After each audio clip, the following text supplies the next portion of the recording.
ഇന്ന് ഞാൻ നിങ്ങളുമായി ഷെയർ ചെയ്യാൻ പോകുന്നത് ഒരു ഹെയർ ഓയിലാണ്. നമ്മുടെ മുടിയുടെ ഒട്ടുമിക്ക പ്രശ്നങ്ങൾക്കും ഒരു പരിധിവരെ പരിഹാരം കാണാൻ ഈ ഒരു ഹെയർ ഓയിൽ കൊണ്ട് സാധിക്കും. താരനും മുടി കൊഴിച്ചിലും ഒക്കെ മാറ്റി മുടിക്ക് കുറച്ച് ഉള്ളും കളറും ഒക്കെ ഇത് തേക്കുന്നതിലൂടെ ലഭിക്കും. മുടിക്ക് നല്ല നീളം വെക്കും എന്നൊന്നും ഞാൻ പറയുന്നില്ല, പക്ഷേ നമ്മുടെ ഉള്ള മുടിക്ക് ഒരു സംരക്ഷണം നൽകാൻ ഈ ഒരു എണ്ണ കൊണ്ട് സാധിക്കും.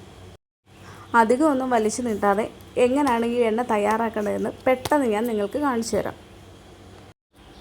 നിങ്ങളിപ്പോൾ ഈ കാണുന്ന സാധനങ്ങൾ മാത്രമല്ല കേട്ടോ, കുറച്ച് സാധനം കൂടി ഇതിൻ്റെ അകത്ത് ചേർക്കാനുണ്ട്. അത് ഞാൻ എടുക്കാൻ മറന്നു പോയതാണ്.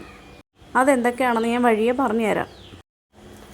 ഇപ്പോൾ നമുക്ക് ഇവിടെ എന്തൊക്കെയാണ് ഇരിക്കുന്നതെന്ന് നോക്കാം. ആദ്യമേ തന്നെ ഈ പാത്രത്തിൽ എന്തൊക്കെയുള്ളതെന്ന് നോക്കാം. കയ്യൂന്നി, ബ്രഹ്മി, കറിവേപ്പില, ഇത് മൂന്നുമാണ് ഈ പാത്രത്തിൻ്റെ അകത്തുള്ളത്. ഇത് മൂന്നും നമ്മുടെ മുടിക്ക് കളർ നൽകാൻ നല്ലതുപോലെ ഹെൽപ്പ് ചെയ്യും.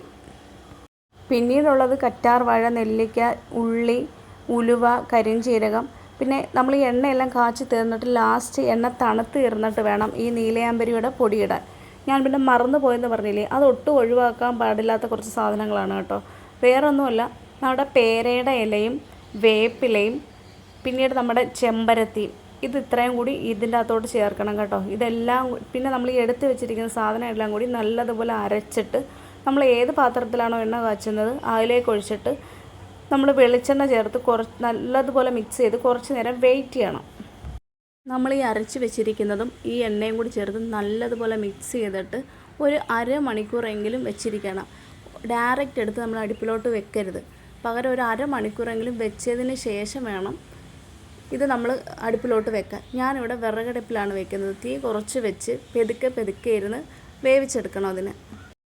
ഇതിനെ ഇടയ്ക്കിടയ്ക്ക് ഇങ്ങനെ ഇളക്കി കൊടുത്തുകൊണ്ടിരിക്കണം, ഇല്ലെങ്കിൽ ഇതെല്ലാം കൂടി അതിൻ്റെ ചെവിട്ടിൽ പിടിക്കും. അതുകൊണ്ട് ഇങ്ങനെ മാറി മാറി ഇളക്കി കൊടുത്തുകൊണ്ടിരിക്കണം. തീ തോനെ ഇടലും. തീ തോനെ ഇട്ടാൽ അതെല്ലാം അങ്ങ് കരിഞ്ഞു പോവും. കുറേ കഴിയുമ്പോൾ ഇതിൽ നിറവ്യത്യാസം വരാൻ തുടങ്ങും. ഇതിൻ്റെ നിറം വ്യത്യാസം വരാൻ തുടങ്ങി. ഇതിനിങ്ങനെ ഇളക്കി കൊടുത്ത് ഈ ഒരു കളർ ആവുന്നിടം വരെ ഇളക്കി കൊടുത്തുകൊണ്ടിരിക്കണം. അങ്ങനെ നമ്മുടെ എണ്ണ ഒരുവിധം ഇവിടെ ഓക്കെ ആയിട്ടുണ്ട്. ഇനി നമുക്കിതിനെ അടുപ്പിൽ നിറക്കി മാറ്റി വെക്കാം.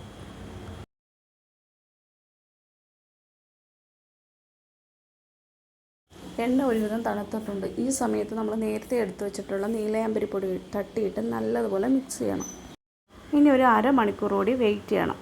അതിനുശേഷം ഒരു തുണിയിലോ അരിപ്പയിലോ അരിച്ചെടുത്ത് നമ്മൾ ഏത് കുപ്പിയിലാണോ ഉപയോഗിക്കുന്നത് ആ കുപ്പിയിലോട്ട് ഒഴിച്ചിട്ട് കുറച്ച് റോസ്മേരിയുടെ ലീഫും കൂടി അതിലോട്ടിട്ട് അടച്ചു വെക്കണം. ഈ ഒരെണ്ണ ഏകദേശം 1 മാസം അല്ലെങ്കിൽ ഒരു 1.5 മാസം നമുക്ക് ഉപയോഗിക്കാൻ പറ്റും. അപ്പോൾ നിങ്ങളും ഇതൊന്ന് ട്രൈ ചെയ്ത് നോക്കിയിട്ട് നിങ്ങളുടെ അഭിപ്രായം എന്താണെന്ന് കമൻറ്റിൽ അറിയിക്കണം.